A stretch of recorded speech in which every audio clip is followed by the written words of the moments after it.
Aujourd'hui, vous l'aurez vu, on déballe le Lumix GH5 avec un objectif Lumix 25 mm f 1.7 et le MKE 200 de chez Sennheiser. Commençons. Donc, comme je vous l'ai dit juste avant, c'est un 25 mm f 1.7. On continue avec ça.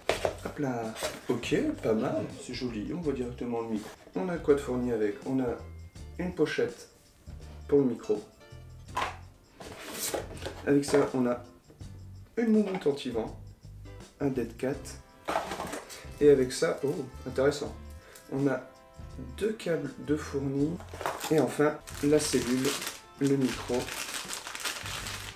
le Sennheiser MKE 200, voilà, c'est un micro. Maintenant, passons au gros du bois, le GH5. Alors, nous avons, sans aucune protection, ou alors elle a dû sortir, la batterie en premier temps, notice. Ensuite, nous avons une sangle GH5 Lumix, le chargeur de batterie avec un câble USB vers micro USB et USB vers USB-C, le chargeur de la batterie, je sais pas ce que c'est, l'adaptateur secteur, la deuxième batterie, il est là, il pèse lourd, hein. Le boîtier qui est juste là, le GH5.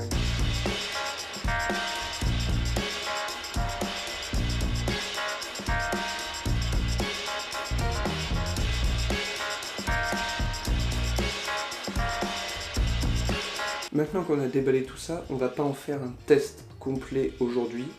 On va simplement discuter un petit peu de pourquoi et comment j'ai acheté ce kit, parce que c'est un kit en fait, c'est un kit avec donc deux batteries pour le GH5, le Lumix 25 mm f1.7, le Shure MKE 200 et le Lumix GH5. C'est un kit que j'ai donc acheté pour une association qui s'appelle Ciné Live Production, dont je suis le président, et qui a pour but de faire des lives pour les associations et pour les entreprises, mais aussi de filmer des prestations autres que live, donc d'enregistrer des vidéos et d'en faire après un montage pour tout simplement avoir des images de ce que vous avez fait ou d'un événement. Donc dans le but d'améliorer la qualité de ce que nous avons aujourd'hui, c'est-à-dire rien, parce qu'elle a été créée en février 2022, eh bien on a acheté ce Lumix GH5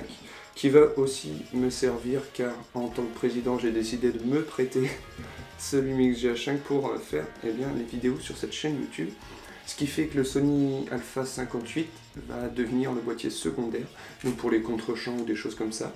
Et ça va devenir le boîtier principal de la chaîne. On va parler un petit peu plus de pourquoi le GH5 alors qu'il est sorti il y a 5-6 ans. Déjà, pourquoi GH5? Eh bien, tout simplement parce qu'il n'est pas si cher que ça. En fait, le GH5, ce kit nous aura coûté 1200 €, qui est, ma foi, fort intéressant, parce qu'on a quand même un Lumix GH5 qui est utilisé pour beaucoup de choses aujourd'hui, et par beaucoup de professionnels surtout, avec son capteur, comme vous pouvez le voir, micro 4 tiers stabilisé, et avec donc le 25 mm et le micro, et sa deuxième batterie. C'est aussi ce qui nous a fait choisir ce kit, parce que, comme je vous l'ai dit, on doit faire des lives, et on doit faire aussi des vidéos enregistrées.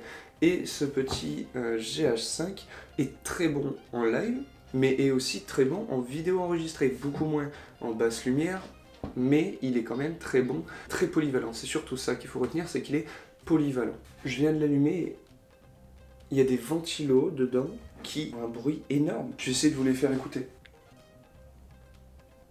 Je ne sais pas si vous avez entendu, mais ça fait un bruit énorme. Autre chose qui nous a fait prendre ce Lumix GH5, c'est toutes ces options, notamment, ça c'est plus pour YouTube, mais son écran réversible, qui fait qu'on aura un retour immédiat sur ce qu'on fait, et qui peut aussi nous servir d'écran de retour quand on sera en prestation.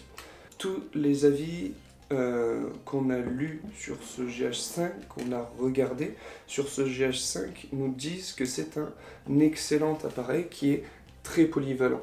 Et donc résultat, encore une fois, c'est ce que nous on cherchait, quelque chose de polyvalent. Alors c'est aussi pour ça qu'on a choisi de prendre ce GH5 parce que il a déjà fait ses preuves dans le métier. Maintenant, niveau connectique aussi, ce qu'il nous fallait absolument, c'est un port HDMI et un port d'USB-C pour pouvoir avoir un retour direct sur l'ordi.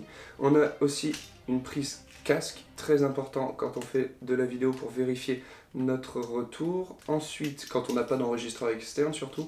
Ensuite, une prise micro juste ici, un double port de carte SD, ce qui nous sert à pouvoir enregistrer sur soit les deux en même temps, mais surtout pour avoir un backup dans un premier temps, mais surtout de pouvoir enregistrer sur une carte SD et dès qu'elle est pleine, pouvoir backer directement sur l'autre, ça enregistre sur l'autre directement, ce qui fait qu'au moins on évite toute perte de fichiers, toute perte de quoi que ce soit quand on filme. C'est vrai que c'est ballot de filmer et au final de se retrouver avec un plan qui n'a pas pu être enregistré parce que les cartes SD étaient pleines, c'est quand même ballot de le couper en plein milieu. Enfin bref, j'ai pas encore pu vous le tester, savoir ce que j'en pense. Pour le moment, j'ai juste vu des avis sur YouTube, sur internet, ce qui m'a fait choisir ce GH5. Maintenant, je vais essayer de vérifier que ces avis soient bons parce qu'on n'est jamais mieux servi que par soi-même, mais je vous tiendrai au courant de savoir si c'est bien ou si au final c'était juste une grande arnaque collective. Mais voilà, je pense qu'on peut conclure la vidéo là-dessus. Ce qu'on peut se dire, c'est qu'on se dit à très bientôt pour une nouvelle vidéo, et j'espère que cette vidéo déballage unboxing de ce GH5 eh bien, vous aura plu. Si vous l'avez aimé, n'hésitez pas à vous abonner en cliquant sur le bouton rouge juste en bas.